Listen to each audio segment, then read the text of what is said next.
الشيطان الرجيم.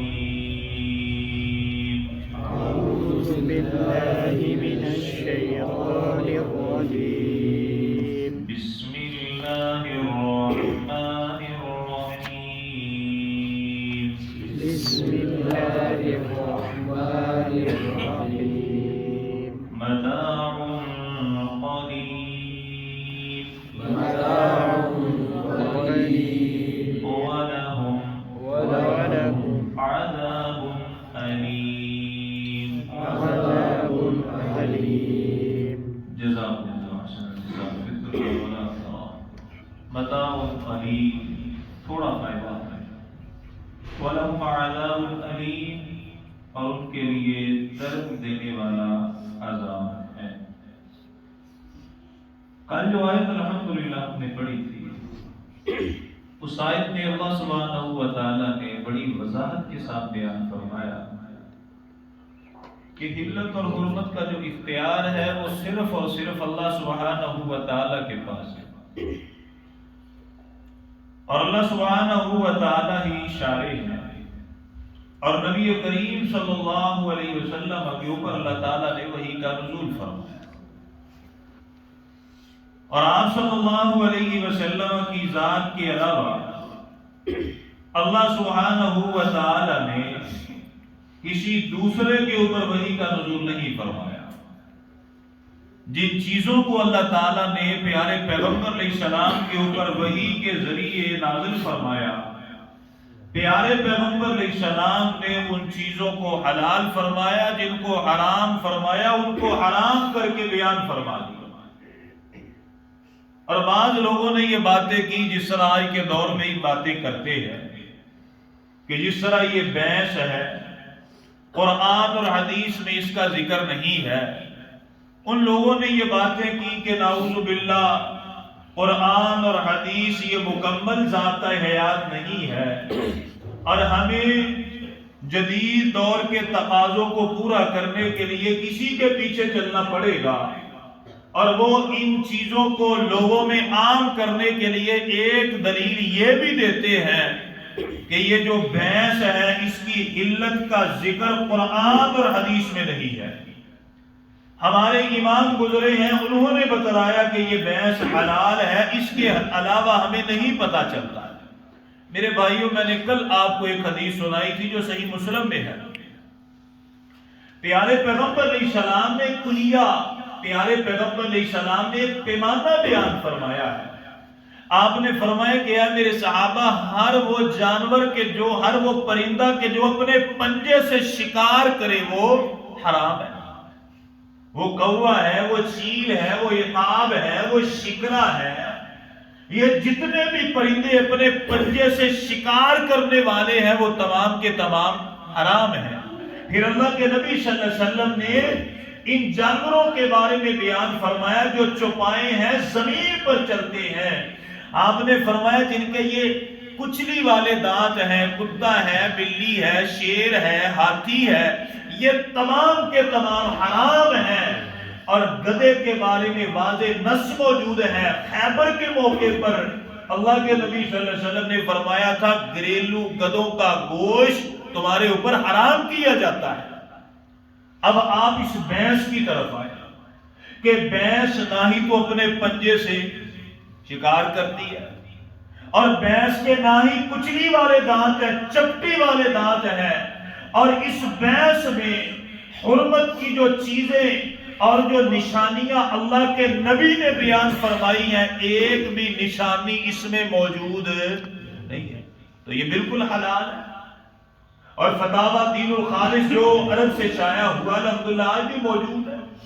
ہم نے وہ اپنے جامعہ میں پڑھا تھا الحمدللہ. حضرت علی رضی اللہ تعالی عنہ کے پاس یہ فتویٰ آیا تھا کہ اے علی ہمیں بتلائیے کہ یہ جو بھینس ہے کتنی زکوٰۃ بنتی ہے. تو حضرت علی رضی اللہ تعالی عنہ نے بیان فرمایا، آپ نے فرمایا کہ جو گائے کی زکوٰۃ ہے وہی بھینس کی زکوٰۃ ہے. تو پتہ یہ چلا یہ بھینس حضرت علی رضی اللہ تعالی عنہ کے دور میں موجود تھی. تو لوگوں نے باتیں کی، اللہ تعالی ہمیں ان چیزوں سے محفوظ فرمائے. تو یہ حلت اور حرمت اللہ سبحانہ و تعالیٰ کا اختیار ہے۔ آج لوگ اپنے اوپر چیزیں حلال کر لیں، حرام کر لیں، اور قرآن مجید اور حدیث کی غلط تعلیمات کے ذریعے لوگوں میں یہ چیزیں عام کریں، ان کی سزا انہی کے سر ہے۔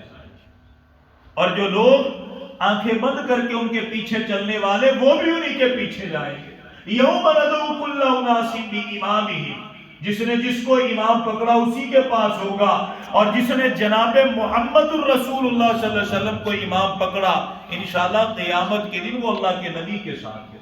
اور اللہ تعالیٰ ہمیں اس امام الانبیاء علیہ الصلوۃ والسلام کی اتباع کرنے کی توفیق عطا فرمائے۔ اب اللہ تعالیٰ یہاں پر بیان فرماتے ہیں متاع قلیل۔ اللہ تعالیٰ فرماتے ہیں کہ جو لوگ اپنی زبان کی خراش اور تراش کی وجہ سے شارع بننے کی کوشش کرتے ہیں کہ دنیا میں تھوڑی سی عزت مل جائے، تھوڑے سے ٹکے مل جائیں، اللہ تعالیٰ فرماتے ہیں یاد رکھو متاع قلیل، یہ تھوڑا سا فائدہ ہے۔ اور یہ واقعتاً حقیقت ہے۔ اللہ کے نبی صلی اللہ علیہ وسلم نے بیان فرمایا، آپ نے فرمایا جو آخرت کی زندگی ہے، جو موت کے بعد کی زندگانی ہے، آپ نے اس کی ایک مثال بیان فرمائی۔ آپ نے فرمایا جس طرح ایک بہت بڑا سمندر ہو، کوئی انسان اس سمندر میں اپنی انگلی ڈبو کے باہر نکالے، آپ نے فرمایا یہ جو تھوڑا سا حقیر سا پانی اس کی انگلی کو لگا، آپ نے فرمایا یہ دنیا کی زندگانی ہے، اور یہ جو آپ کو وسیع اور اس سمندر نظر آتا ہے یہ آخرت کی زندگانی ہے، وہ زندگی کبھی ختم نہیں ہوگی۔ متاع قلیل، یہ تھوڑا سا فائدہ ہے۔ اور اللہ تعالیٰ نے بیان فرمایا سورہ عنکبوت میں آخری رکوع ہے، وَمَا هَذِهِ الْحَيَاةُ الدُّنْيَا إِلَّا لَهْوٌ وَلَعِبٌ۔ اللہ فرماتے ہیں لوگو یہ دنیا کی زندگی تو کھیل تماشا ہے، وَإِنَّ الدَّارَ الْآخِرَةَ لَهِيَ الْحَيَوَانُ، حقیقی زندگی تو آخرت کی زندگانی ہے۔ سورہ آل عمران میں اللہ نے بڑی تفصیل سے بیان فرمایا، زُيِّنَ لِلنَّاسِ حُبُّ الشَّهَوَاتِ مِنَ النِّسَاءِ وَالْبَنِينَ وَالْقَنَاطِيرِ الْمُقَنطَرَةِ مِنَ الذَّهَبِ وَالْفِضَّةِ وَالْخَيْلِ الْمُسَوَّمَةِ وَالْأَنْعَامِ وَالْحَرْثِ۔ اللہ فرماتے ہیں یہ دنیا کی زندگانی کیا ہے؟ کھیل ہے، تماشا ہے، اس میں خواہشات ہیں، کسی کے دل میں بیوی کی خواہش ہے، کسی کے دل میں تجارت کی خواہش ہے، سواریوں کی خواہش ہے، زمین کی خواہش ہے، سونے اور چاندی کو جمع کرنے کی خواہش ہے۔ اللہ تعالیٰ فرماتے ہیں ذالک متاع الحیاء، اللہ فرماتے ہیں یہ تو دنیا کی زندگی کے فائدے ہیں، اور جو بہترین زندگانی ہے وہ آخرت کی زندگانی جو آپ کے رب کے پاس ہے، جو کبھی ختم نہیں ہوگی۔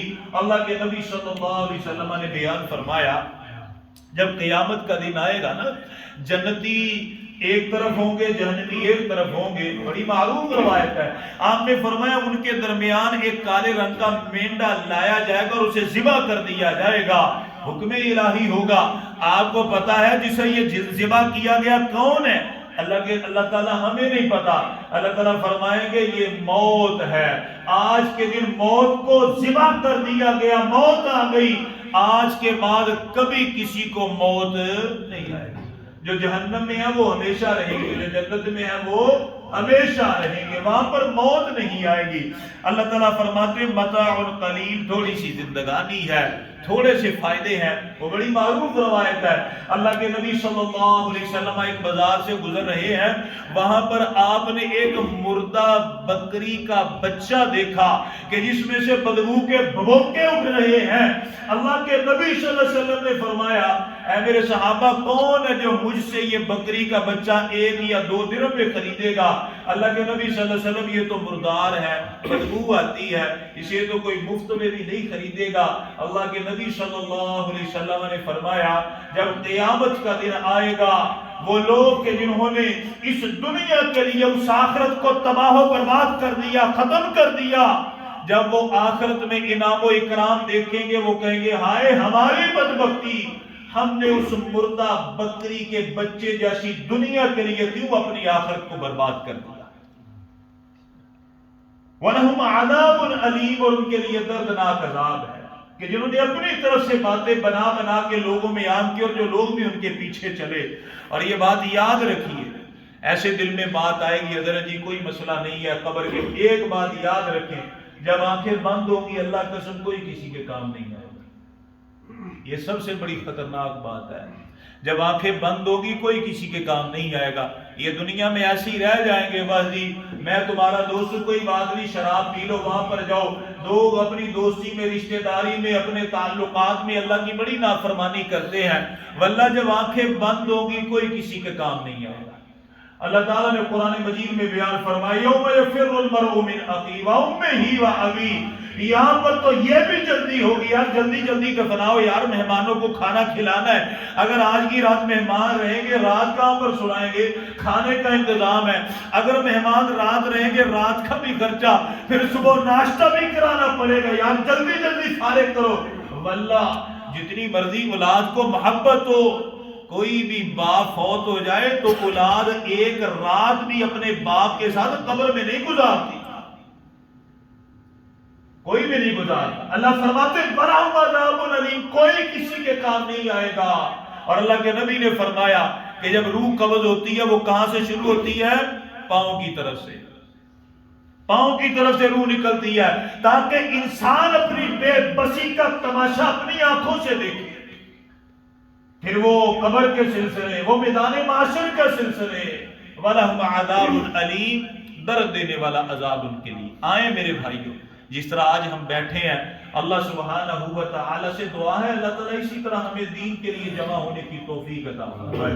یہ بڑی نایاب نیکیاں ہیں، بہترین نیکیاں ہیں. آپ کا قیمتی وقت ہے جو اللہ کی عبادت میں گزرتا ہے، قرآن کی تعلیم میں گزرتا ہے. اللہ سبحانہ و تعالی ہمیں نبی کریم صلی اللہ علیہ وسلم کی اتباع کرنے کی توفیق عطا فرمائے. وہی شارع علیہ السلام ہے. اللہ تعالی ہمیں انہی کی اتباع کی توفیق عطا فرمائے اور سیدھے رستے کا راہی بنائے. ٹیڑے میڑے رستوں سے اللہ تعالی ہماری حفاظت فرمائے. آمین ثم آمین. تو کل جو نماز تھی وہ ہم نے پڑھی تھی الحمدللہ پہلا حصہ سبحان اللہ، اور دعائے قنوت کا بھی پہلا حصہ ہم نے پڑھا تھا. آج ہم دوسرا حصہ پڑھیں گے. اعوذ باللہ من الشیطان الرجیم، میں اللہ کی پناہ میں آتا ہوں شیطان مردود سے. بسم اللہ الرحمن الرحیم، اللہ ہی کے نام سے شروع کرتا ہوں جو نہایت مہربان اور رحم کرنے والا ہے. الحمدللہ رب العالمین، تمام تعریفیں اس اللہ کے لیے ہیں جو تمام جہانوں کا پالنے والا ہے. الرحمن الرحیم، نہایت مہربان اور رحم کرنے والا ہے. مالک یوم الدین، مالک قیامت کے دن کا. ایاک نعبد، اے اللہ ہم خاص آپ ہی کی بات کرتے ہیں. وَإِيَّاكَ نَسْتَعِينُ، اور خاص آپ ہی سے مدد طلب کرتے ہیں. اهدنا الصراط المستقیم، اے ہمارے پالنے والے ہمیں سیدھے رستے پر چلا. صراط الذین انعمت علیہم، الہی ان لوگوں کے رستے پر چلا جن پر آپ نے اپنا انعام نازل فرمایا. غیر المغضوب علیہم، یا اللہ ان لوگوں کے رستے پر نہ چلانا جن پر آپ کا غضب ہوا. ولا الضالین، اور نہ ہی گمراہوں کے رستے پر چلانا. آمین. اے اللہ ہماری دعاؤں کو قبول فرما. اور جو دعائے قنوت تھی پہلا حصہ ہم نے پڑھا تھا. اللہم اہدنی فیمن ہدیت، اے اللہ ہمیں ہدایت عطا فرما. فی من ہدایت، اور ان لوگوں میں شامل فرما جن کو آپ نے ہدایت عطا فرمائی. وعافنی، یا اللہ ہمیں عافیت عطا فرما، یا اللہ مجھے عافیت عطا فرما. فی من عافیت، اور ان لوگوں میں شامل فرما کہ جن کو آپ نے عافیت عطا فرمائی. عافیت سے مراد صحت اور تندرستی اور اللہ کی رضا ہے. آمین. وآخر دعوانا